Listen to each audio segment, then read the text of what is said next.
What's up, monsters? It's me, your boy. Today, I'm going to be showing you how I made this Doom Cacodemon here. Shout out to Wyloch's Armory. His ping pong ball beholder was kind of obviously an inspiration for this build. So, let's get to it. So the first thing I did is I took the ping pong ball that I was using as a base, and I just roughly sketched out where I wanted to put the different armor plates, the horns, the teeth, the stuff like that.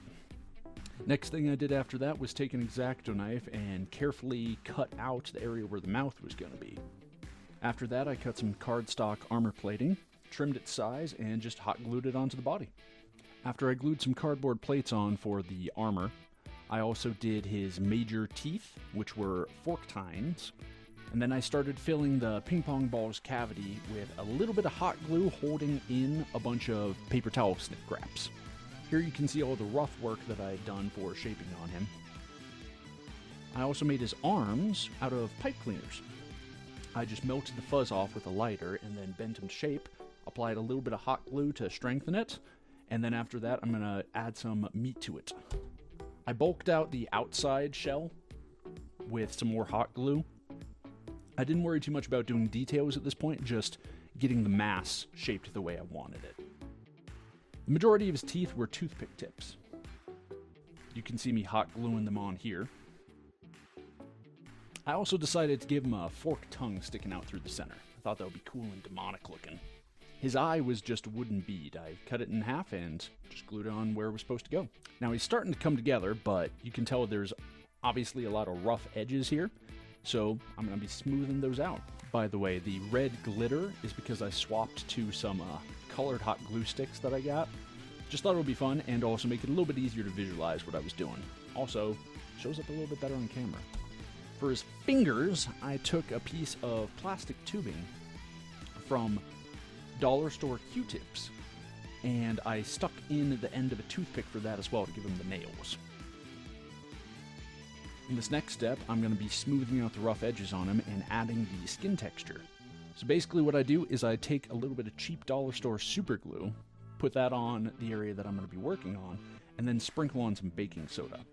This works great as a filler for gaps and such, but if you do it carefully in layers like this, you can actually end up building up a bunch of mass, and you can then shave down any excess you have, and you can basically sculpt with it. Here you can see a before and after with both of the arms, one of them with the first couple coats of the super glue and baking soda, and one of them just pipe cleaner and a bit of hot glue. Then I used the same technique over the majority of his body. The areas that I had bulked out with little chunks of cardboard, those I textured over to smooth out the corners. I also did this on the fork tines to smooth them out and make them into horns. I attached his arms using the same technique that I've been sculpting with.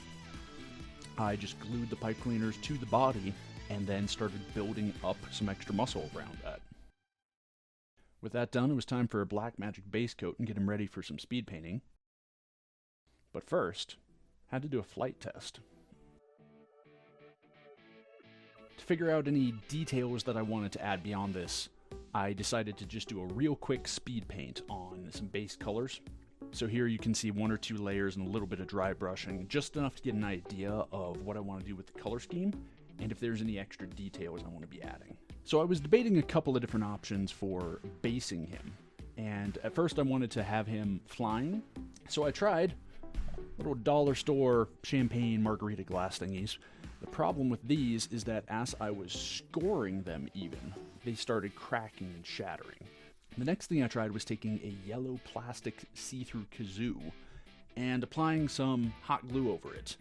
The idea was to make, kind of washed out there.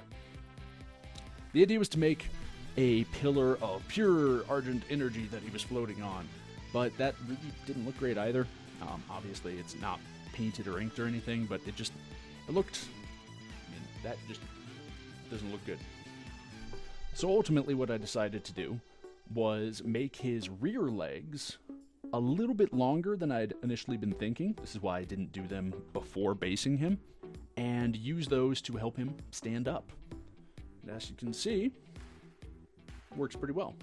So here, you can see me making the rear legs. Same techniques I've been using elsewhere. burnt pipe cleaners, bent into shape, a little bit of hot glue over that, super glue and baking soda, and stuck them on the same way I did the front ones. Also, you can see here that I had started picking out some details to be veins on his back to add some more color and texture to him. The other thing I realized I was missing was really good ridges around the eye. So I used the same basic stuff I've been doing, but rather than using regular super glue, I used a super glue gel and kind of teased it into place with a toothpick. And then he was ready for painting. I quickly caught up the new parts with the speed paint that I had done elsewhere. Then I started getting ready for a serious paint scheme rather than just a slapdash one to figure out some colors. So I did a base of a dirty yellow on his teeth and horns. I also went through and started doing highlights with red on the plates and on the arms and legs.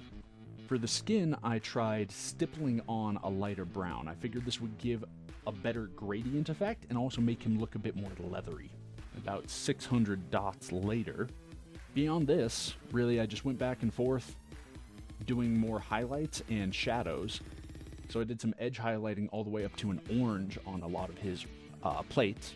I also applied a few coats of Mod Podge directly on his eye, just to help smooth it out after all the work that had been done on it. And more highlights, more stippling. I also went through and inked all the crevices. Then I started working on the veins on his back. I wanted somewhere between a blue and a purple. So I just went over, mixing colors back and forth, applying gradually more highlights until I got a color that I like. Then my secret weapon for this miniature, I'm trying out a Turbo Dork paint. It's basically painting on a blurple, metallic that goes back and forth, kind of color shifts. I also did yellow ink over the eye, did a little bit of highlight and shadow on it, and then painted on an eye slit. After that, I just applied a sealer matte finish. Because of the paints used on him, you can tell that there's still a little bit of shine, especially though on the veins here. You see, he turned out pretty cool, some really nice contrast on him. I got a lot of advice on doing contrasting colors and edge highlighting from the Tabletop Crafters Guild Facebook group. I think it turned out really good. So thanks for tuning in, guys. Hope you enjoyed the video, and I'll see you soon.